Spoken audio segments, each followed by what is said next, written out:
अगर मैं एनसीपी की बात करूं तो एनसीपी पर भी करीब करीब 70,000 करोड़ रुपए के घोटालों का आरोप है।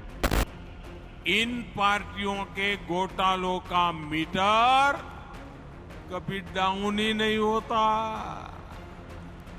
2 दिन पहले तक जिस एनसीपी को प्रधानमंत्री नरेंद्र मोदी समेत बीजेपी के कई बड़े नेता घोटालों की मीटर पर बात करते नहीं थकते थे, उसी एनसीपी के नेता अजीत पवार ने बगावत का रास्ता चुनकर शिंदे सरकार का दामन थाम लिया है।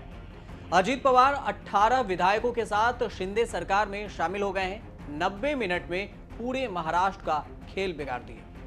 अजीत पवार ने डिप्टी सीएम के तौर पर शपथ ग्रहण भी ली। उनका दावा है कि उनके पास 40 विधायकों का समर्थन है। महाराष्ट्र में 1 सीएम और 2 डिप्टी सीएम। लेकिन सवाल ये उठता है कि एनसीपी के कई नेता ऐसे हैं जिनके ऊपर ईडी का जांच पहले से चल रहा है, ईडी केस दर्ज पहले से कर रखी है और छापेमारी भी कर रही है। कई के ऊपर में केस दर्ज है, तो सवाल ये कि अजीत पवार को ईडी का डर सताया या फिर शरद पवार ही हैं इस पूरे खेल का किंग। किस मंत्री पर कौन सा केस दर्ज है, ये इस वीडियो में जानेंगे। लेकिन इससे पहले आप प्रधानमंत्री मोदी ने एनसीपी को लेकर 2 दिन पहले जो बयान दिया था कि उनके ऊपर कई घोटाले हैं, वो बयान सुन लीजिए। ये विपक्षी दल किस चीज की गारंटी है? ये दल गारंटी है भ्रष्टाचार की। अगर मैं एनसीपी की बात करूं तो एनसीपी पर भी करीब करीब 70,000 करोड़ रुपए के घोटालों का आरोप है। महाराष्ट्र स्टेट कोऑपरेटिव बैंक घोटाला, महाराष्ट्र सिंचाई घोटाला, अवैध खनन घोटाला, इनकी लिस्ट भी बहुत लंबी है।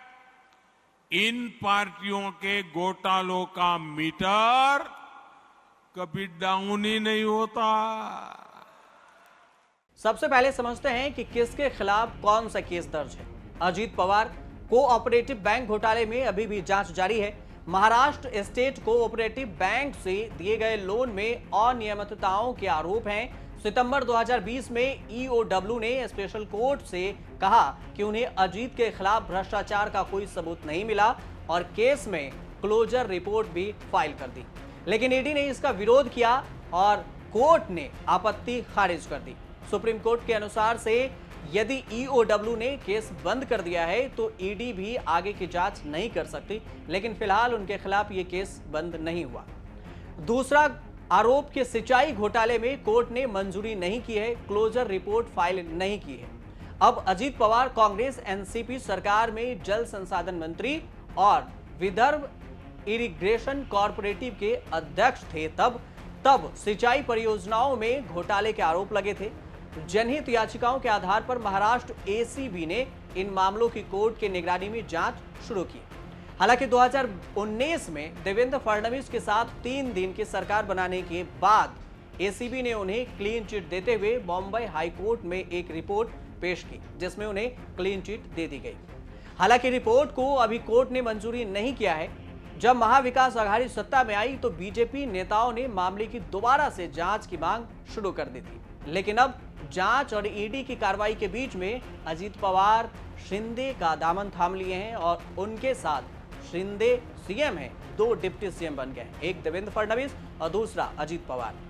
दूसरे नेता हैं हनस मुश्रीफ, 11 जुलाई तक अंतरिम जमानत पर हैं। अभी आने वाले दिनों में हसन के खिलाफ सर सेनापति Santaji Ghorpade sugar factory limited और उनके परिवार से जुड़ी कंपनियों के कामकाज में कथित अनियमितताओं के सिलसिले में मुंबई में ईडी की जांच चल रही है। मुंबई की विशेष कोर्ट और मुंबई हाई कोर्ट में अपनी दलीलों में मुशर्रफ ने कहा था कि उनके खिलाफ केस एक साजिश थी। उन्होंने आरोप लगाया था कि उन्हें ईडी मामलों में शामिल करने की जानबूझकर कोशिशें की गई और सभी जानते हैं कि हाल के दिनों में ईडी का उपयोग राजनीतिक बदला लेने और नुकसान पहुंचाने या राजनीतिक करियर को पूरी तरह से नष्ट करने के लिए किया जाता है। मुशर्रफ की अग्रिम जमानत याचिका अप्रैल में विशेष कोर्ट ने खारिज कर दी थी। इसके बाद बॉम्बे हाईकोर्ट का दरवाजा खटखटाया था। कोर्ट ने उनकी अंतरिम राहत बढ़ा दी थी और पिछले हफ्ते इसे 11 जुलाई तक बढ़ा दिया गया है। इसी केस में ईडी उनके 3 बेटों के खिलाफ भी जांच कर रही है। इनकी अग्रिम जमानत याचिका स्पेशल कोर्ट में पेंडिंग है, लेकिन इस बीच में वे शिंदे सरकार का दामन थाम लिए हैं। और दूसरे नेता हैं छगन भुजबल। छगन भुजबल 2 साल जेल में रह चुके हैं, अब जमानत पर हैं। 2006 में 3 परियोजनाओं के लिए 100 करोड़ रुपए से अधिक के ठेके देने में कथित अनियमितताओं की जांच की मांग करते हुए बॉम्बे हाई कोर्ट में एक पीआईएल दायर हुई थी। इसके बाद एंटी करप्शन ब्यूरो ने भुजबल और 16 अन्य के खिलाफ 2015 में मामला दर्ज किया था। तब भुजबल राज्य के पीडब्ल्यूडी मंत्री थे। दिल्ली में महाराष्ट्र सदन अंधेरी में नया आरटीओ ऑफिस और मालाबार हिल में एक गेस्ट हाउस बनाने के लिए चमंगर डेवलपर्स को ठेके दिए गए थे। ईडी ने मनी लॉन्ड्रिंग का आरोप लगाते हुए एक अलग केस दर्ज किया था। एजेंसी ने मामले में भुजबल को गिरफ्तार भी किया। 2 साल जेल में रहने के बाद 2017 में उन्हें जमानत दे दी गई थी। सितंबर 2021 में जब एमवीए सत्ता में थी, एक विशेष कोर्ट ने भुजबल और अन्य को बरी कर दिया था। इस साल जनवरी में एक कार्यकर्ता ने कोर्ट के आदेश के खिलाफ मुंबई हाईकोर्ट में अपील दायर की। यह अभी भी पेंडिंग है। मुंबई विश्वविद्यालय भ्रष्टाचार मामले के संबंध में एसीबी ने एक केस और दर्ज किया। यह स्पेशल कोर्ट में भी पेंडिंग है। भुजबल ने डिस्चार्ज याचिका दायर की, जिस पर फिलहाल सुनवाई चल रही है। कुल मिलाकर देखें तो तीनों नेताओं के खिलाफ, जो बड़े बड़े नेता हैं और डिप्टी सीएम पद के शपथ भी लिए हैं अजीत पवार समेत, इन पर ईडी की जांच है और ये सभी अभी भी जांच के कटघरे में हैं। और इसके बावजूद भी उन्होंने एनसीपी का दामन छोड़कर अब सत्ताधारी पार्टी जो है शिंदे, उस शिंदे सरकार में शामिल हो गए। अजीत पवार 5वीं बार महाराष्ट्र के डिप्टी सीएम बने। 31 महीने में तीसरी बार शपथ ग्रहण ली है। जिस तरह से शिवसेना से बगावत कर एकनाथ शिंदे बीजेपी के साथ मिलकर सरकार बनाई और शिवसेना के चिन्ह को लेकर दावा किया, ठीक उसी तरह अजीत पवार एनसीपी से बगावत कर दावा कर दिए। एनसीपी पार्टी और सिंबल पर उनका दावा है। उनका कहना है कि अब ये सिंबल हमारे पास होगा क्योंकि सबसे ज्यादा बहुमत हमारे पास है। इसके कुछ ही देर बाद एनसीपी अध्यक्ष शरद पवार ने कहा कि वे पार्टी के अध्यक्ष हैं। ऐसे में सवाल ये कि अजीत पवार को ईडी का डर सता रहा है या शरद पवार खुद ही इसके पीछे के किंग हैं। इसे समझने के लिए अजीत पवार और शरद पवार के बीच में विचारधारा को समझना बेहद ही जरूरी है। अजीत पवार सत्ता में बने रहने के लिए कुछ भी करने को तैयार हैं, तो वहीं शरद पवार का कहना है कि पार्टी का अध्यक्ष अभी वो खुद हैं। अजीत पवार का ईडी का एक्शन भी जारी है। 82 साल के शरद पवार 1960 से राजनीति में एक्टिव हैं। पिछले 6 दशकों में महाराष्ट्र की राजनीतिक शरद पवार के इर्द गिर्द घूमती रही है। इस दौरान न केवल महाराष्ट्र बल्कि केंद्र की राजनीति में भी उनका दखल देखने को मिला। 1999 में पवार ने सोनिया गांधी के विदेशी मूल पर मुद्दा उठाया और कांग्रेस से अलग होकर राष्ट्रवादी कांग्रेस एनसीपी बनाई। महाराष्ट्र के सबसे युवा मुख्यमंत्री और फिर केंद्र का सफर शरद पवार का रहा। शरद पवार ने राजनीतिक जीवन में कई सफलताएं अर्जित की है और इस बार बड़ी चोट लगी। सियासत के चाणक्य माने जाने वाले राष्ट्रवादी कांग्रेस पार्टी एनसीपी के चीफ शरद पवार को ये बहुत बड़ा धोखा भी कहा जा सकता है। लेकिन एनसीपी के चीफ अब कब तक रहेंगे, इसको लेकर भी सवाल है, क्योंकि सबसे ज्यादा बहुमत अब अजीत पवार लेकर शिंदे सरकार में शामिल हो गए। शरद पवार के भतीजे और पार्टी के वरिष्ठ नेता अजीत पवार बागी हो चले हैं। अजीत पवार शिंदे सरकार में शामिल होते हुए डिप्टी सीएम पद का शपथ ग्रहण भी कर लिए हैं और डिप्टी सीएम बन गए हैं। 2 डिप्टी सीएम बनाए गए हैं अब महाराष्ट्र में, देवेंद्र फडणवीस और अजीत पवार।